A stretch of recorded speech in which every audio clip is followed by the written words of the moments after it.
হুসাইন তো নামাজ পড়া অবস্থায় মারা গেছে। এই জন্যই তো হুসাইন 3 বদদোয়া করছিল, 3টা কাজে লেগে গেছে। প্রথম বদদোয়া করছিল, আল্লাহ আমার নানার চোখের শীতলতা এদের থেকে ছিনায় নিয়েন, এরা আমাকে ডাইকাই না হত্যা করলো। এই জন্য দেখবেন যারা হোসাইনি হোসাইনি করে, ওরা হোসাইনি হোসাইনি করে, নামাজ ওদের জীবনে নাই। পড়লেও মাত্র 3 ওয়াক্ত পড়ে, 2 ওয়াক্ত পড়ে না। হয়তো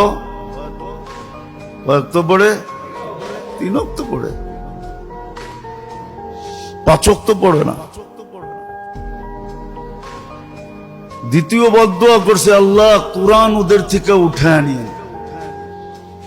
এই জন্য যারা হুসাইনি হুসাইনি করে, ওই দুনিয়ায় কোনো হাফেজে কোরআন নেই।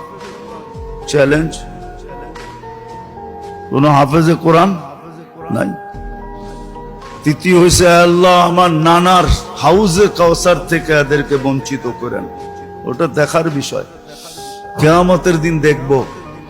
মনে হয় ওদের জন্যই হাদিস লেখা হয়েছে, সুহকান সুহকান লিমান দাইয়ারা বাদি। দূরে সরো যারা আমাকে সামনে রাখো না, অন্য কিছুকে সামনে রাখছো। তো সত্য এটাই,